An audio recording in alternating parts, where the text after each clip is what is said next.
Imagine you're given two words, hit and cog. Your job is to transform one into the other, changing only a single letter at a time. But there's a catch. Every intermediate word must actually exist in the dictionary. So the question becomes, what's the shortest possible transformation sequence?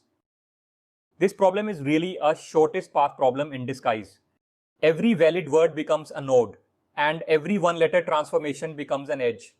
BFS explores all possibilities one level at a time.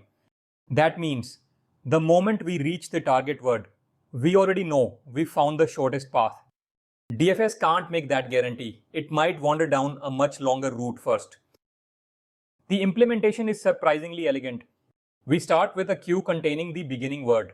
For each position in the word, we try replacing that character with every letter from A to Z.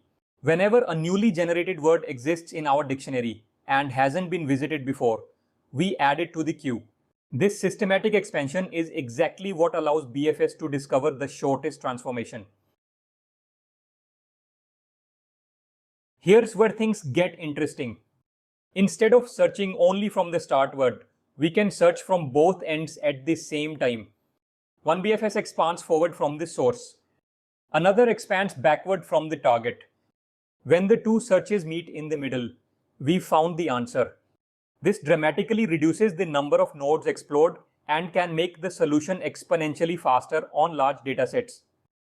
Let's break down the complexity. Suppose we have n words in the dictionary and each word has length L. For every position in the word, we try all 26 possible characters. That gives us roughly n times L times 26 operations. Since 26 is a constant, the complexity simplifies to O of n times L. The visited set and queue together require O of n space. Word ladder is just one application of a much bigger idea.